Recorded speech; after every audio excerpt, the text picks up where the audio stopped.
Alors bonjour à tous et à toutes, j'espère que cette vidéo vous retrouve dans une forme splendide. Aujourd'hui j'aimerais qu'on voit ensemble quelle est la bonne posture à adopter pour capter l'attention d'un auditoire.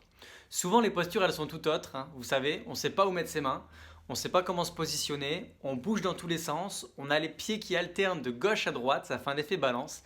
Et ça c'est pas top parce que ça véhicule au public l'image d'une personne qui n'est pas très sûre d'elle et c'est pas agréable pour un public de regarder une personne qui est tout le temps en train de bouger dans tous les sens. Donc aujourd'hui, nous allons voir ensemble en 4 étapes quelle est l'une des bonnes postures à adopter, parce qu'il n'y a pas une posture, il y en a plusieurs, mais quelle est l'une des postures que vous pouvez adopter pour véhiculer au public de la confiance, de la sérénité et donner envie au public de vous écouter.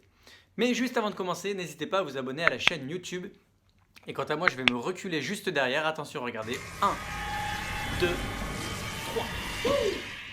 Alors, première étape, les pieds.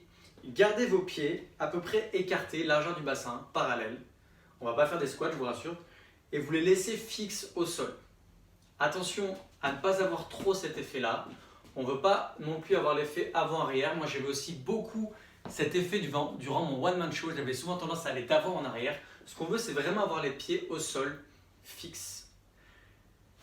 Et pareil, pas d'effet un peu sur le côté, de cette manière-là. On est vraiment fixe sur ses pieds.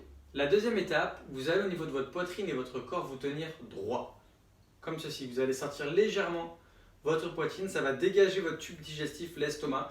Si vous êtes tendu, ça va vous permettre de détendre toute cette zone-là et vous allez simplement vous tenir droit.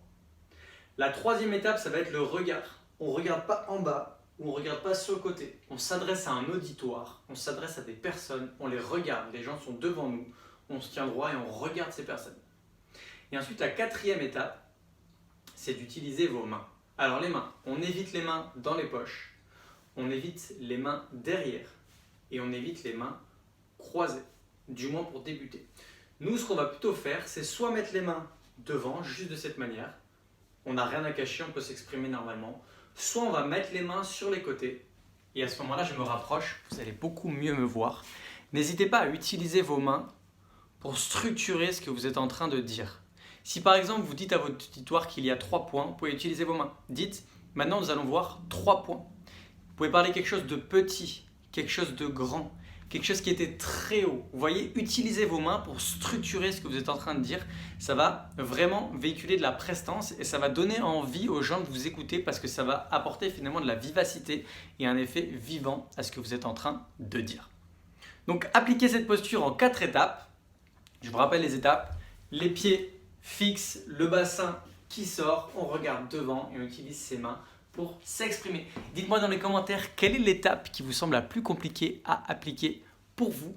Et quant à moi, je vous dis à très vite dans une prochaine vidéo. Bye!